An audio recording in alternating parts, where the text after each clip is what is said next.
بسم اللہ الرحمن الرحیم۔ کتاب مناظرہ رشیدیہ کا صفحہ نمبر 79 اور 80 ہے، مجلس برکات کا نسخہ ہے، اور شرح کی عبارت ہے وَمِثَالُ الرَّابِعِ أَن يَقُولَ الْمُدَّعِي۔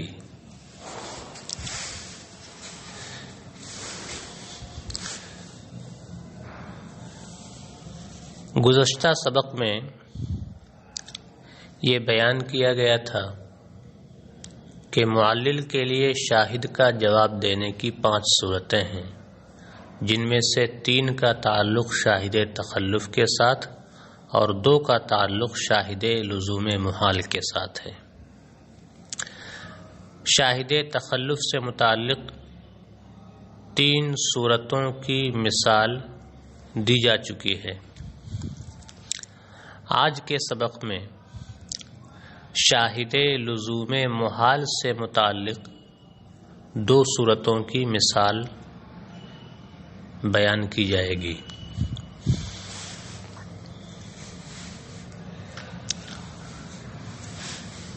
تو کل 5 صورتیں تھیں، 3 کا بیان ہو چکا ہے، آج چوتھی اور 5ویں صورت کی مثال دی جائے گی، اور یہ چوتھی اور 5ویں صورت وہ ہے جس کا تعلق شاہد لزوم محال سے ہے۔ تو چوتھی صورت تھی منع استلزام محال، یعنی جب شاہد لزوم محال ہو تو معلل اس کا جواب منع کی صورت میں یوں دے کہ ہم یہ تسلیم ہی نہیں کرتے ہیں کہ محال لازم آ رہا ہے، ہم یہ تسلیم ہی نہیں کرتے ہیں کہ ہماری دلیل کسی محال کو مستلزم ہے۔ اس کی مثال یہ ہے کہ جب دعویٰ کرنے والا یہ کہے کہ انسان کی حقیقت موجود ہے، مدعا اور مطلوب یہ ہے کہ انسان کی حقیقت موجود ہے۔ مدعی اپنے دعویٰ پر یہ دلیل پیش کرے کہ انسان کی حقیقت کے موجود ہونے کی دلیل یہ ہے کہ انسان ایک شے ہے، اور اشیاء جتنی بھی ہیں تمام اشیاء کی حقیقتیں موجود ہیں، تو چونکہ انسان بھی ایک شے ہے لہذا اس کی بھی حقیقت موجود ہوگی۔ تو مدعا ہے انسان کی حقیقت موجود ہے، اور دلیل ہے کیونکہ انسان ایک شے ہے اور اشیاء کی حقیقتیں سب کی سب موجود ہیں۔ اس دعوے پر سائل کی طرف سے نقض وارد کیا جائے اور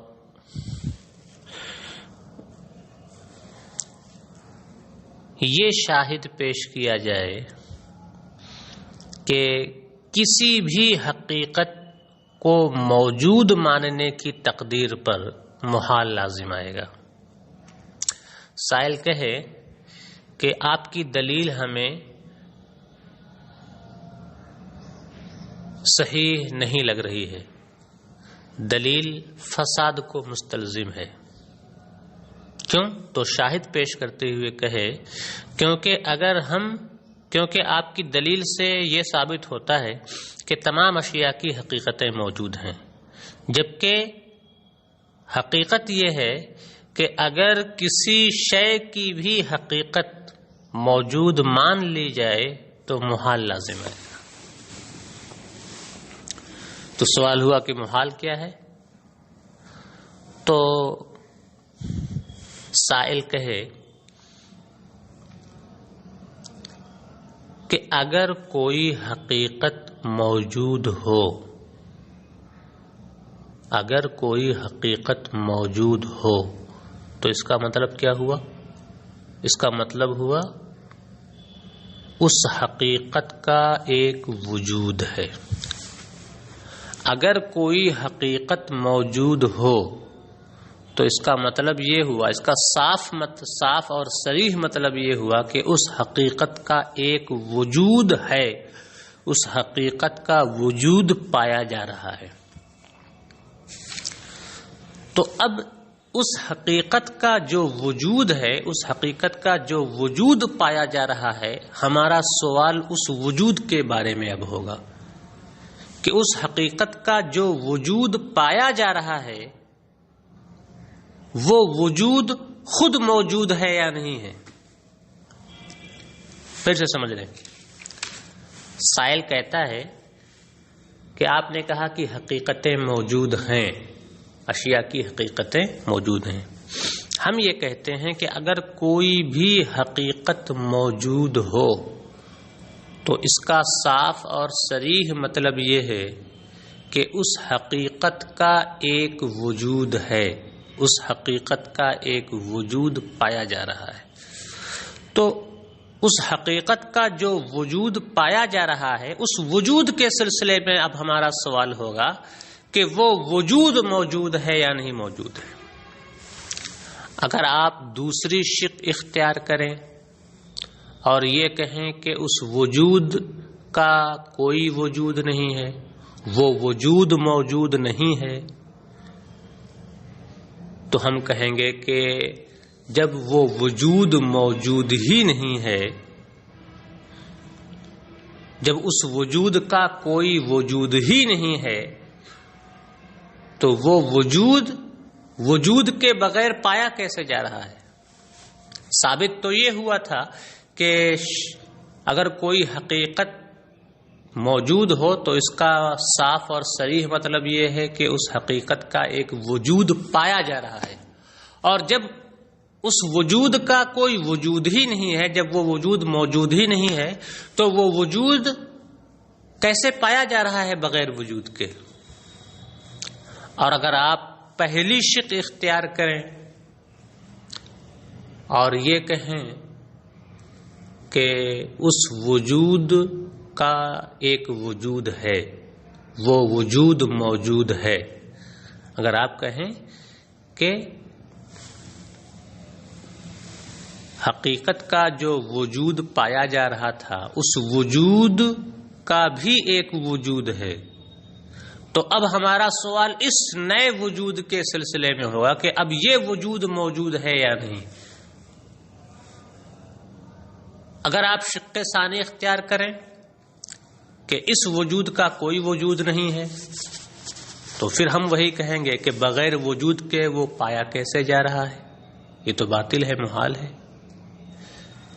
اور اگر آپ شق اول اختیار کریں کہ اس وجود کا بھی ایک وجود ہے تو اب ہم آگے چل کر کے اس نئے وجود کے سلسلے میں سوال کریں گے کہ اب اس وجود کے بارے میں آپ بتائیں کہ اس کا وجود ہے یا نہیں۔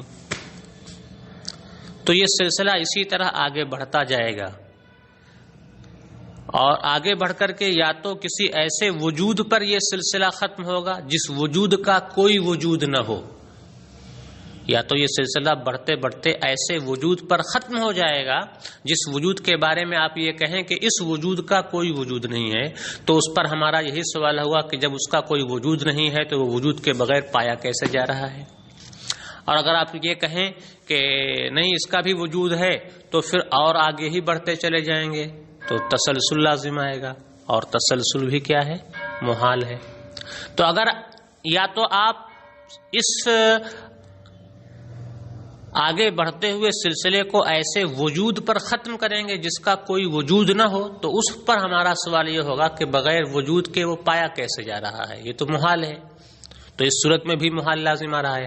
اور اگر آپ آگے بڑھتے چلے جائیں کہ اور ہر وجود کے بارے میں یہ کہتے چلے جائیں کہ ہاں اس کا بھی ایک وجود ہے، اس کا بھی ایک وجود ہے، اسی طرح آگے بڑھتے چلے جائیں تو تسلسل لازم آئے گا، اور یہ بھی کیا ہے؟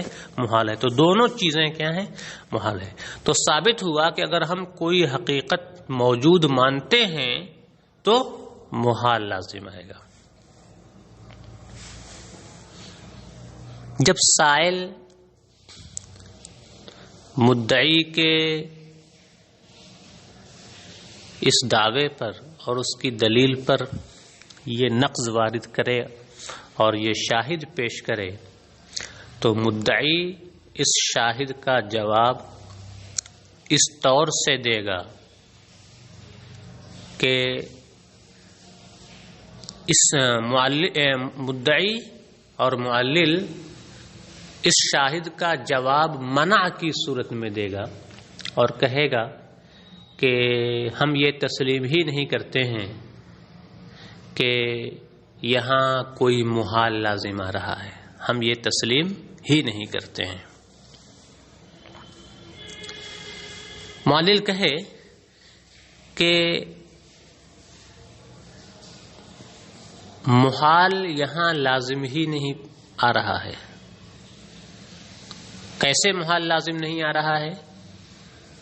اس کو معلل دو طریقوں سے ثابت کر سکتا ہے۔ پہلا طریقہ تو یہ کہ معلل کہے کہ ہم نے جو یہ کہا ہے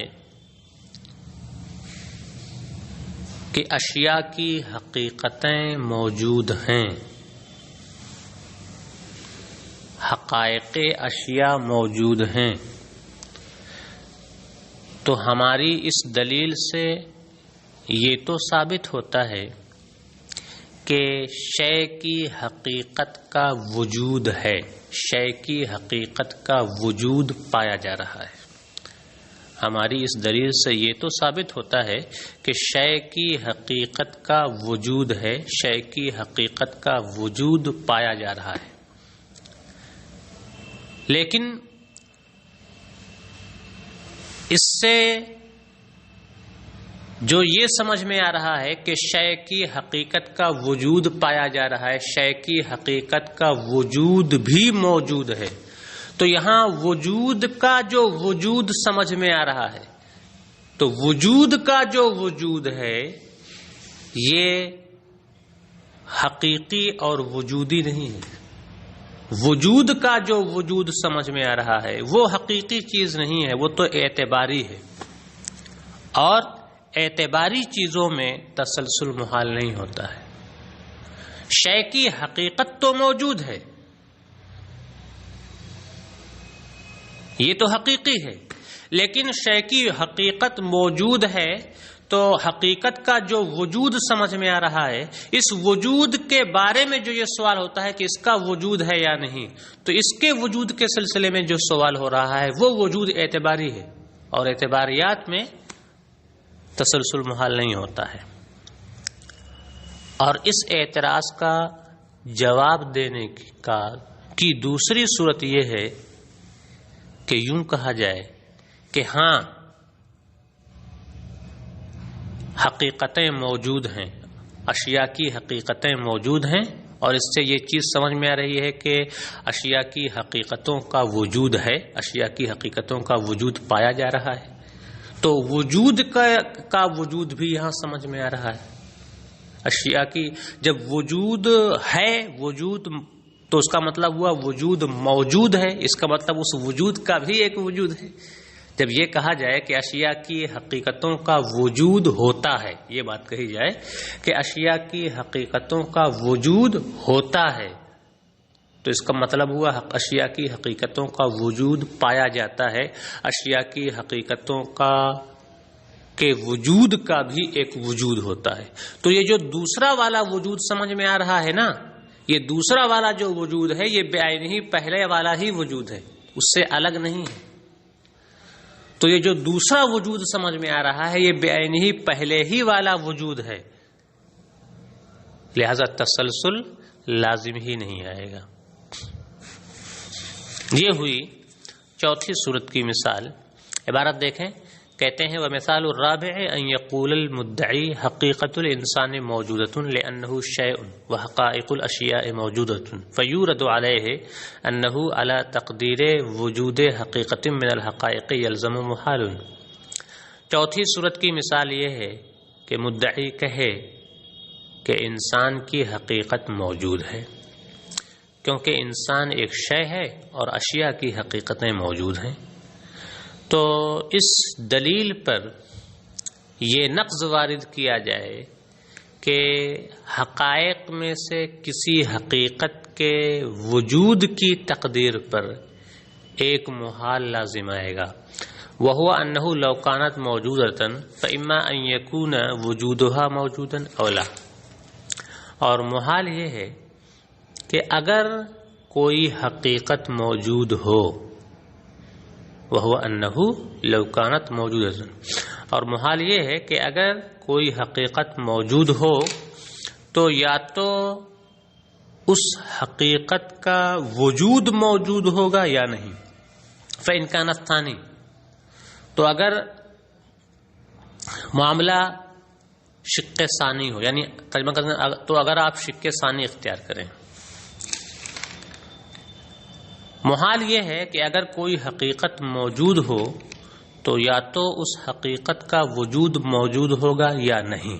اگر آپ شق ثانی اختیار کریں فکیف یوجد بدون الوجود، تو پھر ہمارا سوال یہ ہوگا کہ وجود کے بغیر اس کا وجود کیسے پایا جائے گا. وَإِنْ كَانَ الْأَوَّلَ، اور اگر آپ شق اول اختیار کریں، یتکلم فی وجود ذالک الوجود، تو اس وجود کے سلسلے میں کلام ہوگا کہ اس وجود کا جو وجود ہے وہ موجود ہے یا نہیں. وَهَكَذَا، اور یہ سلسلہ اسی طرح آگے بڑھتا رہے گا.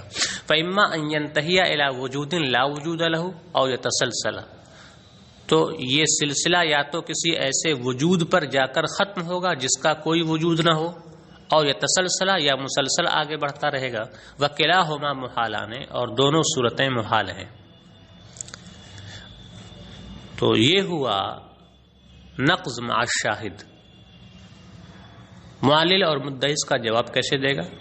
شارح کہتے ہیں وَنَدْفَعُهُ بِأَنَّا لَا نُسَلِّمُ لُزُومَ الْمُحَالِ، اور ہم اس شاہد کا جواب اس طور سے دیں گے کہ ہم یہ تسلیم ہی نہیں کرتے ہیں کہ محال لازم آ رہا ہے. وَإِنَّمَا يَلْزَمُ إِن لَوْ كَانَ حَقِيقَةُ الْوُجُودِ وُجُودِيَّةً، محال تو صرف اس وقت لازم آتا جب وجود کی حقیقت وجودی ہوتی.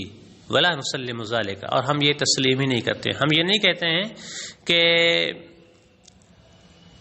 جو وجود ہوتا ہے یہ حقیقی چیز ہے، وجودی چیز ہے. یہ تو بس ایک اعتباری چیز ہے، اور اعتباریات میں تسلسل محال نہیں ہوا کرتا ہے.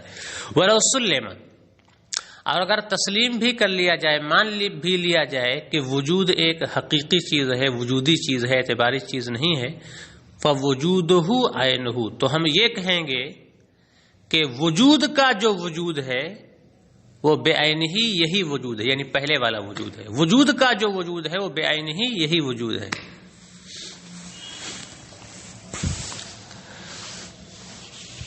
پانچویں صورت تھی منع استحالہ، یعنی جب شاہد لزوم ہو تو معلل اس کا جواب منع کی صورت میں یوں دے کہ ہم یہ تو تسلیم کرتے ہیں کہ ہماری دلیل اس فلاں چیز کو مستلزم ہے جس کو آپ محال کہہ رہے ہیں.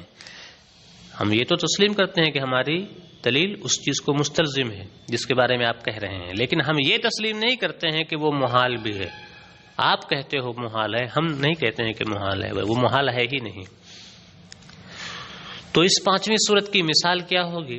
شارح علیہ الرحمہ بیان کرتے ہیں کہ جب ہم یہ دعویٰ پیش کریں، یہ مطلوب پیش کریں کہ فعل زید و امر اللہ تعالی کے خلق سے ہے، ہمارا دعویٰ ہے، ہمارا مطلوب اور مدعا ہے زید و امر کا فعل اللہ تعالی کے خلق سے ہے، یہ ہے دعویٰ. دلیل کیا ہے؟ دلیل دیتے ہوئے یوں کہیں کیونکہ زید و امر کا فعل یہ بندے کا فعل ہے اور بندوں کے افعال اللہ تعالی کی خلق سے ہیں. یہ ہوئی دلیل. دعویٰ ہے کہ زید و امر کا فعل اللہ تعالی کی خلق سے ہے. دلیل یہ ہے کیونکہ زید و امر کا فعل ایک بندے کا فعل ہے اور بندوں کے افعال یہ اللہ تعالیٰ کی خلق سے ہیں۔ تو چونکہ زید و عمر بندے ہیں اور تمام بندوں کے افعال اللہ تعالیٰ کی خلق سے ہیں، لہذا زید و عمر کے افعال بھی اللہ تعالیٰ کی خلق سے ہوں گے۔ یہ ہوا دعویٰ اور دلیل۔ اس پر سائل کی طرف سے نقض وارد کیا جائے اور یہ شاہد پیش کیا جائے کہ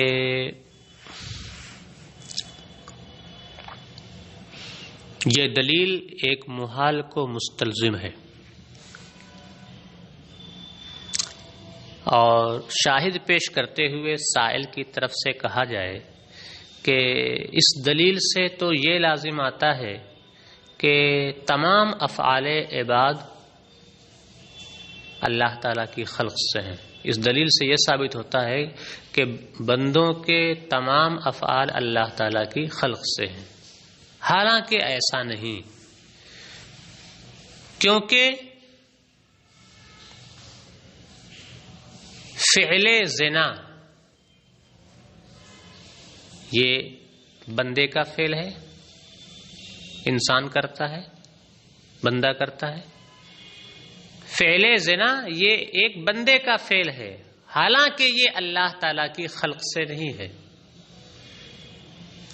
کیونکہ جو چیز خود قبیح ہو اس کا خلق بھی قبیح ہوتا ہے۔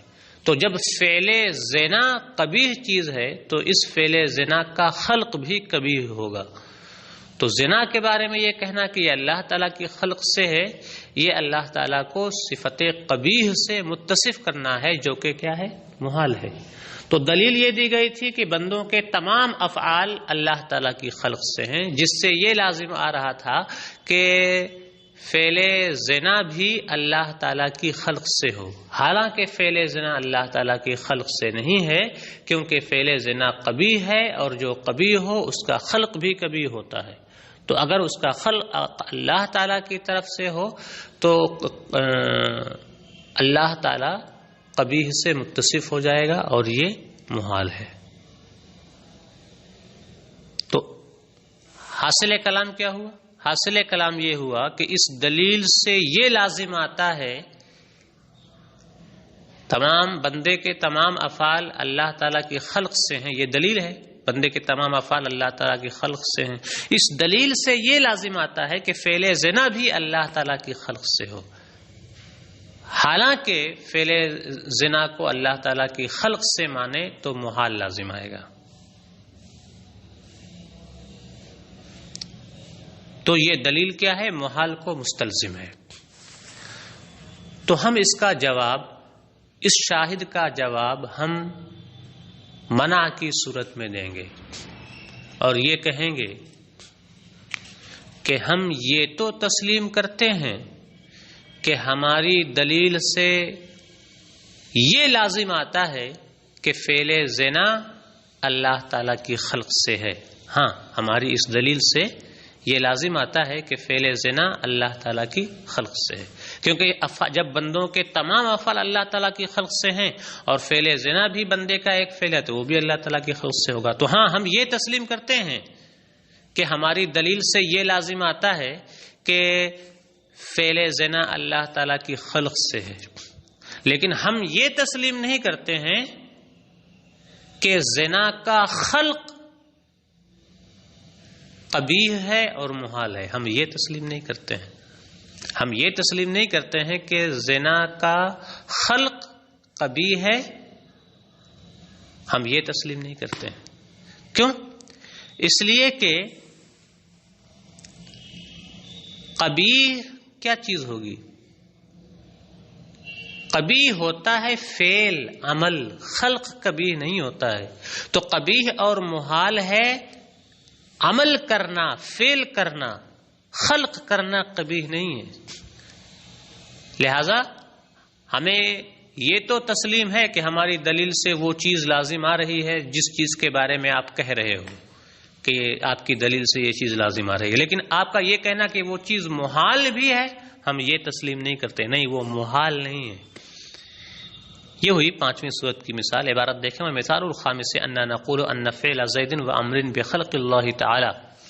5ویں صورت کی مثال یہ ہے کہ ہم کہیں کہ زید و عمر کا فعل اللہ تعالیٰ کی خلق سے ہے. لأنہ فعل عبد و افعال العباد بخلقہ، کیونکہ زید و عمر کا فعل یہ ایک بندے کا فعل ہے اور بندوں کے افعال اللہ تعالیٰ کی خلق سے ہیں. فیورد علیہ النقض من قبل المعتزلی بالزنا.